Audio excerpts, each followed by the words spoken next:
దేశంలో నాకు ప్రత్యేక గౌరవం 15 సార్లు పట్టు వస్త్రాలు సమర్పించే అవకాశం నాకు రాష్ట్ర ముఖ్యమంత్రిగా నాకు అవకాశం కల్పించిన వెంకన్న స్వామి భక్తుడుగా ఆయన కూడా మన అసెంబ్లీలో ఈ దేవాలయాల గురించి కూడా మాట్లాడడం జరిగింది.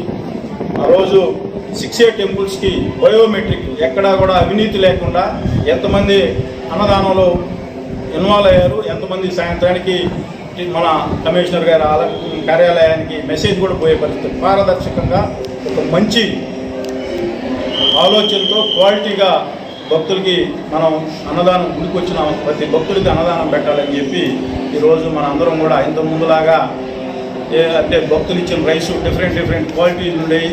నేను కూడా పైన అధికారులతో కూడా మాట్లాడాను. సార్, ఈ రైస్ మేము తినేటప్పుడు కూడా ఒకటేమో మెత్తగా ఉంటుంది, ఒకటేమో గింజలుగా ఉంటే కొంచెం ఇబ్బందిగా ఉందని చెప్తే వాళ్ళు కూడా ఏవైతే మీకు ప్యాకెట్ రైస్ 25 kgs బ్యాగ్స్ ఉన్నాయో అవి వాడుకోండి, రిమైనింగ్గా విడిగా ఇచ్చే రైతులుగా అవన్నీ యాక్షన్ పెట్టి క్వాలిటీ రైస్ యూనిఫామ్ రైస్తో భక్తులకి అన్నం పెట్టాలని చెప్పి పై అధికారులు కూడా సలహా ఇచ్చారు. దాన్ని గౌరవ ఈవో గారు కూడా బ్రహ్మాండంగా దాన్ని ఇంప్లిమెంటేషన్ చేస్తూ ఉన్నారు. బ్రహ్మాండంగా భక్తుల నుంచి ఫీడ్బ్యాక్ కూడా ఇంతకుముందు అన్నం ఎట్లుంది, ఇప్పుడు అన్నం ఎట్లుందంటే బ్రహ్మాండంగా ఉన్నాయని అని చెప్పడం కూడా జరుగుతూ ఉంది.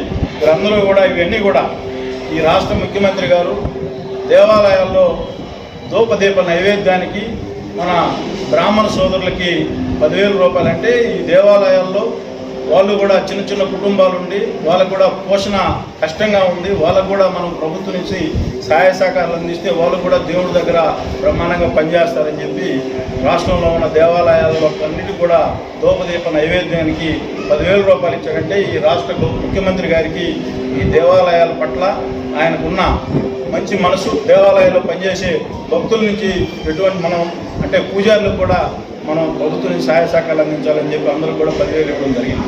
ఇక్కడ కూడా మన మాలకొండ దేవాలయంలో కూడా వర్కర్స్ వాళ్ళకి 400 రూపాయలే కొన్ని సంవత్సరాల నుంచి అంటే వారానికి 2 రోజులు 4 వారాలు కానీ 8 రోజులకు గాను 3,200 ఇస్తా ఉన్నాం వాళ్ళకి.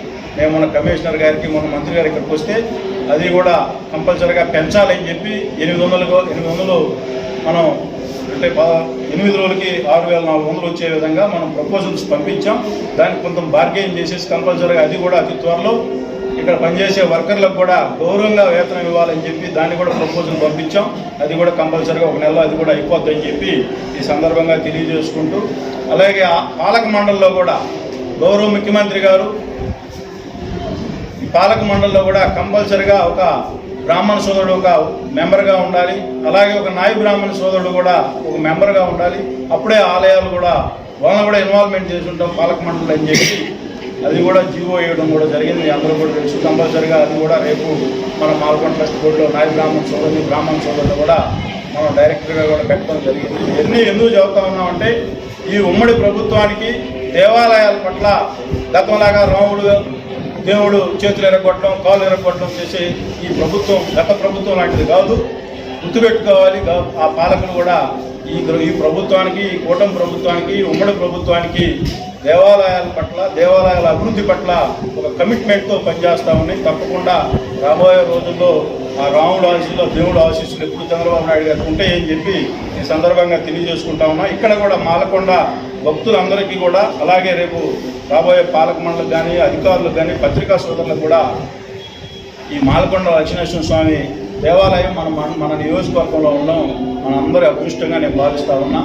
ఈ మండల వాసిగా నేను ఎవరికైనా చెప్పేది, ఈ మండలం వాసులే ఆ రోజు దీవికొండ చౌదరి గారు స్పీకర్ అవ్వడం, ఆ తర్వాత గుత్తాయంగ సుబ్బయ్య గారు జడ్పీ చైర్మన్ అవ్వడం, ఆ తర్వాత శివరాం గారు ఎమ్మెల్యే అవ్వడం, ఆ తర్వాత తోమాటి మాధవ్ ఎమ్మెల్సీ అవ్వడం, తర్వాత కంచెల శ్రీకాంత్ ఎమ్మెల్సీ అవ్వడం, ఆ తర్వాత నేను ఎమ్మెల్యే అవ్వడం అంటే ఈ మండలంలో మన లక్ష్మీనరసింహ స్వామి ఆశీస్సులు మనందరికీ ఎప్పుడు ఉన్నాయని చెప్పి నేనైతే బలంగా భావిస్తూ ఉన్నా. తప్పకుండా నేనైతే లక్ష్మీనరసింహ స్వామి గారికి, స్వామి ఆశీస్సులకి, స్వామి గారి భక్తులుగా ఈ గుడికి ఎక్కడా కూడా ₹1 నష్టం లేకుండా, అలాగే భక్తులు కూడా అన్ని సౌకర్యాలు కల్పించేదానికి నేను ఎప్పుడు కూడా కృతజ్ఞతా భావంతో ఒక భక్తులుగా ఈ సందర్భంగా మీ అందరికీ తెలియజేసుకుంటూ మీరు